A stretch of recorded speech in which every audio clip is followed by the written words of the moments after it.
आप देख रहे हैं दमन क्रांति। नमस्कार, मैं आरशी। आप सबका स्वागत है दमन क्रांति न्यूज में। आइए एक नजर डालते हैं आज की बड़ी खबरों पर।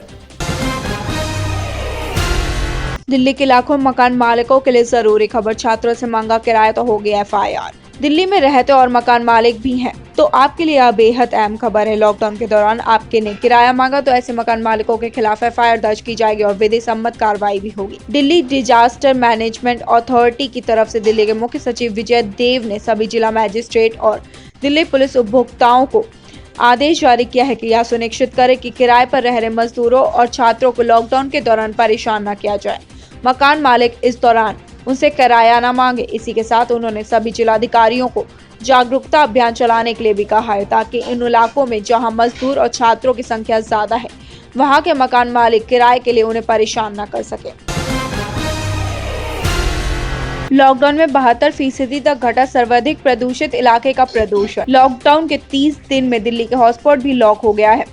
यहाँ की हवा 72% तक साफ हो गई। पहली बार ऐसा हुआ है जब हवा के साथ साथ जल और ध्वनि प्रदूषण में भी गिरावट दर्ज करी गई है। आनंद विहार, विवेक विहार, द्वारका सेक्टर 8 और ओखला की गिनती राजधानी के सबसे अधिक प्रदूषित इलाकों में की जाती थी। इन इलाकों में प्रदूषण की मात्रा वर्ष भर में अधिक ही रहती है, लेकिन लॉकडाउन में यह प्रदूषण भी लॉक हो गया है। केंद्रीय प्रदूषण नियंत्रण बोर्ड की अध्ययन रिपोर्ट के मुताबिक आनंद विहार के PM 2.5 में 62, PM 10 में 69 और नाइट्रोजन डाइऑक्साइड में 72% की कमी आई है।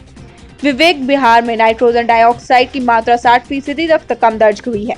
इस तरह से द्वारका सेक्टर 8 में लॉकडाउन के दौरान PM 2.5 में 48 और PM 10 में 61 और नाइट्रोजन डाइऑक्साइड में 38% की कमी देखने को मिली है। ओखला में औद्योगिक क्षेत्र होने के बावजूद नाइट्रोजन डाइऑक्साइड में 72% की गिरावट दर्ज हुई है।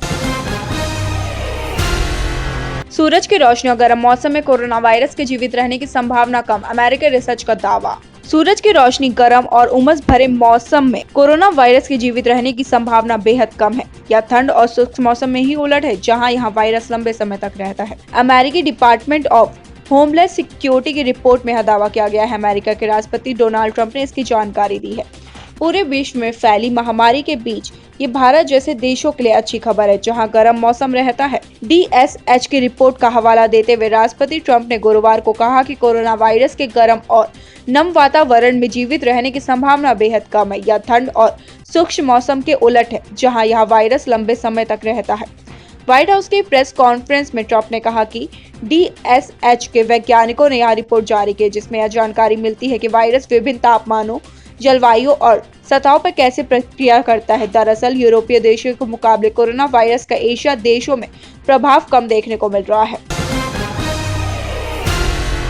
अप्रैल का पूरा वेतन देने का केंद्र सरकार के आदेश को सुप्रीम कोर्ट को चुनौती। सुप्रीम कोर्ट के क्या दाखिल हुई है। इसमें लॉकडाउन के दौरान निजी कंपनियों के कर्मचारियों को पूरा वेतन देने के केंद्र सरकार के आदेश को चुनौती दी गई है। सुप्रीम कोर्ट में याचिका लुधियाना हैंड टूल्स एसोसिएशन ने दाखिल की है जिसमें उन्होंने कहा है कि डिजास्टर्स मैनेजमेंट कानून के तहत केंद्र द्वारा निजी प्रतिष्ठानों को पूरा वेतन देने का आदेश जारी गलत करना है। इससे संविधान में मिली व्यवसाय करने व बराबरी के अधिकारियों को हनन होता है। याचिका में कोर्ट से पूर्ण वेतन देने की केंद्र सरकार के गत 29 मार्च के आदेश को रद्द करने की मांग की गई है।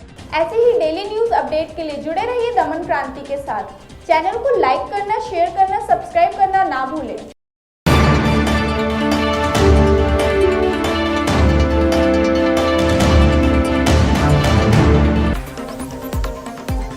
आप देख रहे हैं दमन क्रांति।